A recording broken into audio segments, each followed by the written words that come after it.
Here's Abby Phillip, who never misses an opportunity to make her segments or her show about race and how oppressed Black people, like Abby Phillip, who makes millions of dollars, presumably, are.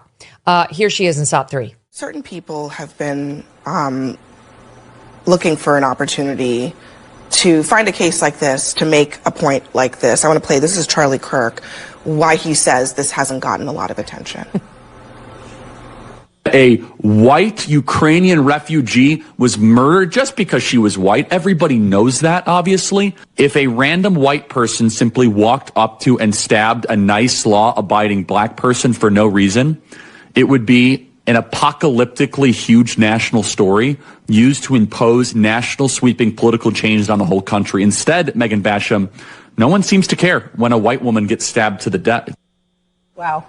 He said white a lot. They've been looking for opportunities to make this some sort of like reciprocal George Floyd situation. And that's the part that I think he's almost giving away the game. And it's sad to see a lot of people going along with it. And here's the follow-up. Hold your thought from Van Jones. We don't know why that man did what he did. And for Charlie Kirk to say, we know he did it because she's white, when there's no evidence of that, it's just pure race mongering, hate mongering. It's wrong. Well, yes, a lot to unpack. So a young woman who fled war-torn Ukraine, that is an active war zone with a lot of bad things happening and a lot of people dying, a lot of terrible stuff happening in Ukraine, we can all agree, decided to seek refuge in the greatest country on earth, here, America. And she decided to locate to a municipality, Charlotte, North Carolina, and ride a bus home after her hourly job at a pizza place.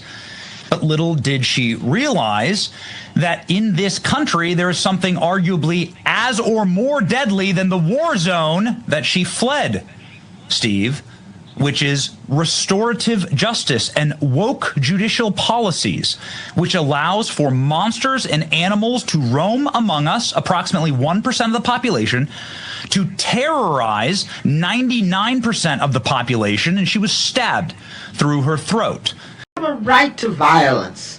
All oppressed people have a right to violence. And I'm going to tell you something. It's like the right to pee. You got to have the right place. You got to have the right time. You got to have the appropriate situation. And I'm absolutely convinced that this is it. We don't get any type of bumper stickers for her. She couldn't say, I can't breathe, because she had a knife in her throat. And now we've just learned that DeMarcus Brown Jr., the murderer, had 14 prior arrests and was mumbling to himself on that bus, I got the white girl, confirming that this was in fact a racial hate crime. And so you need to step back and ask the question, how does this happen? How do you get out of jail 14 different times? Now, we've named and shamed some of the judges that have allowed for this to happen, and obviously the policies that look at the criminal as the victim. And that's, of course, a absolute evil. But I want to go a level further here, Steve, if you'll just allow me, if I can just have a minute. Because I want to talk about something that we've looked through, some data that we've looked through on my show that I think is really alarming and should shock the soul and the consciences of Americans. Then he says that if something like that had happened the other way, there would be sweeping changes imposed on society. Where is the George Floyd Policing Act? It didn't pass. You mentioned the thing about cashless bail. I think this is a big challenge that we have. Would you have felt better if there had been cash bail and the mom had come and put down $1,000 to let him out? It's not about cashless bail or no cashless bail. It's about the fact that we don't know how to deal with people who are hurting in the way this man was hurting. Hurt people hurt people. Just two quick things. The mom would have gotten him out of jail, like if there'd been like bail. We don't know that she wouldn't have gone down and bailed him out. Yes, we do, because the mom wanted him locked up. Van needs to do his homework. He did not do his homework before he went on that show, because I do not believe he wants to appear willfully ignorant. The mother was upset that the system continued turning her son back out into the community. She didn't know what to do with him and had run out of options. So I believe the mother would not have bailed him out had there been cash bail. And the business about where's the George Floyd policing, like nothing changed in this country after George Floyd. Like we're just going to pretend that that wasn't some watershed moment where the left lost its ever-loving mind and forced all of corporate America and sports America and educational America to bend the knee on this race essentialism, which has still infested virtually every area of our lives and how we live to this day. So you said something in your body did what?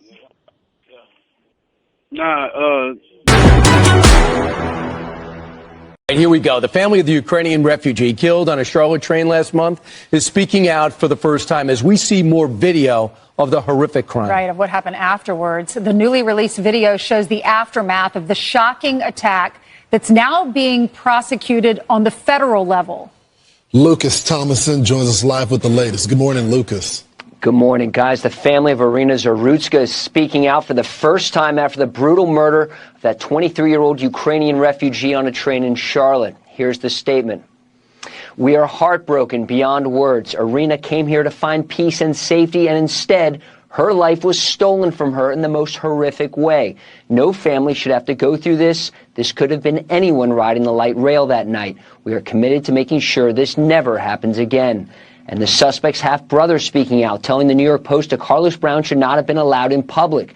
I think they could have pretty much prevented it then. I didn't even know he had mental problems. You can't just let him walk free, especially because of mental issues. He could do it again. The material, put it like this, the material using my body to stab the lady.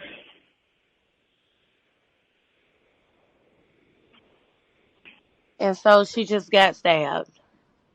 Yeah. You know that's not me. I'm talking about just for no reason. But since they did that, now they got to investigate the material my body is supposed to. Since they want to do all that, now they got to investigate. It's funny because she's from the Ukraine. She's from Russia, and you know they got a war. They had a war going on against the United States. So I'm just trying to understand, out of all people, why her? It ain't. I don't have nothing. They just lashed out on her. That's what happened. They lashed out on her. Whoever was working the material, whoever was working the material, they lashed out on her. He's a killer. If he's set free, he'll kill again, presumably. His own mother, his own brother, both family members are for his conviction and prosecution and punishment. Van Jones, Abby Phillip, CNN. I mean, what are they thinking? Reading this from the AF Post, Iryana Zarutska's killer has a half-brother named Stacy Dijon Brown who shot and killed a white 65-year-old man in the face while he was walking home from work in 2012. He then used the Charlotte light rail system to flee the scene. Their father, the Carlos Brown Sr., is also a criminal with prior arrests for breaking and entering, felony conspiracy, larceny, and possession of a weapon on the University of North Carolina Charlotte campus. And from Matt Van Swole, he was completely insane and everyone knew it. His own mom knew it. The judge who listened to the 911 call in January and gave him no cash bail knew it. They let him out anyway. And you cannot be angry enough. Get angrier, he says. And as you all heard, the Carlos Brown Jr. speaking from jail for the first time since the brutal murder of Iryana Zarutska. He claims the government implanted materials in his body that made him commit the horrific crime. The material, put it like that. And he says, since they want to do all that, now they got to investigate. My fellow patriots, conservatives, and freedom-loving Americans, please listen up and pay very, very close attention. We're faced with a gut-wrenching tragedy that strikes at the heart of everything we hold dear: safety, justice, and the American way of life. What happened that night on August 22nd, 2025, Iryana Zarutska, a 23-year-old Ukrainian refugee who fled war to chase the American dream, was brutally stabbed to death on Charlotte's Lynx Blue Line light rail. This young woman who worked hard, cared for others, and sought peace in our great nation had her life stolen in a senseless act of violence captured on video for the world to see. The suspect DeCarlos Brown Jr., a 34-year-old repeat violent offender with a rap sheet stretching back for years, attacked Ariana in cold blood, stabbing her 3 times from behind as she sat on that train simply trying to get home. How many of you have found yourselves in a similar situation, sitting there all alone in a seat on public transportation after a long day's work with less than rewarding pay for a job that provides little to no satisfaction, but you press on and push through and you do it for your family and to just try and survive? What happened is not just a crime. It's a failure of a system that has been corrupted by weak policies and a refusal to hold criminals accountable. Ariana's blood is on the hands of those who let violent offenders like Brown walk free, despite his history of 14 prior criminal cases in Mecklenburg County alone. Why was this man, known for his violent past, allowed to roam our streets, board a train without a ticket, and shatter a young woman's life? The answer lies in the soft on crime policies that prioritize criminals over innocent citizens, policies that President Trump has fought against tirelessly to restore law and order. Under President Trump's bold leadership, U.S. Attorney General Pam Bondi has cleared her desk and made this case a top priority. She's not sitting idly by, distracted by political games or media spin. No, but instead, at Trump's direction, Bondi has ordered federal prosecutors to charge Brown with committing an act causing death on mass transportation system, a charge that carries the weight of life in prison or the death penalty. And she says, I have directed my attorneys to federally prosecute DeCarlos Brown Jr., a repeat violent offender with a history of violent crime for murder, as Bondi declared, and we will seek the maximum penalty for this unforgivable act of violence, and he will never again see the light of day as a free man. Ladies and gentlemen, this is what real leadership looks like. Decisive action to deliver justice for Ariana and her family, and a clear message that violent criminals will face the full force of the law.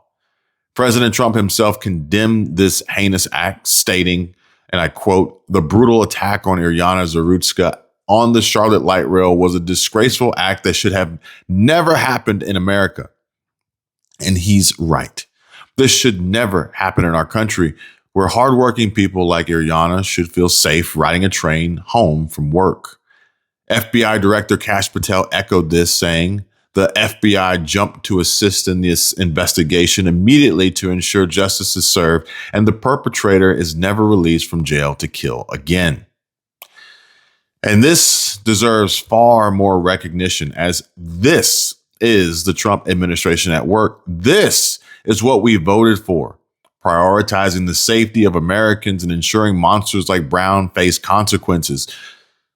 But let's be real. This tragedy didn't happen in a vacuum. It's gone viral across social media, sparking outrage from coast to coast because it exposes the rot in a system that lets career criminals slip through the cracks. U.S. Attorney Russ Ferguson put it perfectly, saying, this brutal attack on an innocent woman simply trying to get to her destination is an attack on the American way of life. But the all too sad and grim reality is people are scared to ride the light rail, to go to the park, to live their lives because those in charge before failed to put public safety first. We're angry, and rightfully so, as we should be. Ariana's family, who fled a war zone only to lose her to violence in America, deserves better. We all deserve better. Now, I'm turning to you, my fellow conservatives, Republicans, and independent thinkers, loyal subscribers, or soon to be subscribed if you haven't already, who see through the mainstream media's lies and demand real justice. Tell me, what do you want to see happen here? Should DeCarlos Brown face the death penalty for this horrific crime, or is life in prison enough to ensure he never harms again? If Ariana was your daughter, how would your heart ache knowing her life was cut short by a system that failed to protect her? If Brown was your son, Would you demand he face the harshest consequences for his actions, or would you wrestle with the pain of his choices? Look, I know this is getting extremely personal, asking the tough questions, but this is what we're here for, right? I mean, this could be any of us, our families, our communities. I'm sure some of you are even close by in North Carolina. So please share your thoughts, your anger, and your solutions. How do we stop this from happening again? How do we honor Ariana's memory and take back our streets? The time for excuses is over.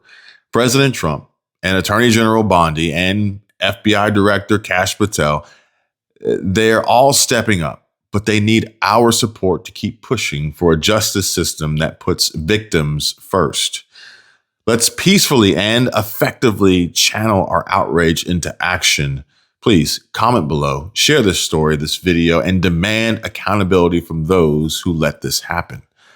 Together, in solidarity, we can fight for a safer America where no one else has to suffer like Ariana did. President Trump's Justice Department now stepping in, bringing charges against DeCarlos Brown with one count of committing an act causing death on a mass transportation system. He faces a maximum sentence of life in prison or death. Here's Attorney General Pam Bondi. We are going to prosecute him to the fullest extent of the law. We have taken the case because it's murder on mass transit. Progressive DAs cannot handle this case.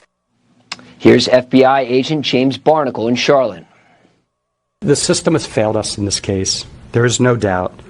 Everyone deserves to go about their daily lives, to get to work, to get to school, just across town without the fear of being attacked. So we'll have to figure this out, right? This is not a problem the FBI or the U.S. Attorney's Office can solve. And here's the video showing Arenas entering the train and moments before she is murdered. We have received new video of the aftermath. Viewer discretion is advised. Some people have scrutinized the reaction of some of the passengers. It's not clear how much time they had to react. Some passengers are seen later in the surveillance video trying to come to Arena's aid. And DeCarlos had been arrested previously 14 times. Recall here in D.C. 2 years ago, the police chief said the average murder suspect in the nation's capital had been arrested 11 times prior to committing a homicide, guys. Well, there's something wrong with that stat, and it's eminently correctable. Thanks, Lucas. Now, why would that be? Why would one story demand 100 articles and another story 0 articles? And it's because the media is more interested in the all capitals story, the narrative, than the facts or the truth. Take a look at the difference here. I want to show you the actual truth when it comes to crime. The story is about race. Race. Take a look at the black on white crimes, 385,000 in 2023.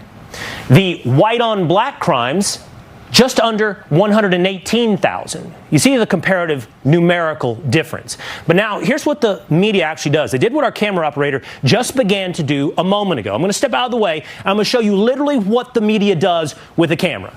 They zoom in on this number. This number, devoid of context.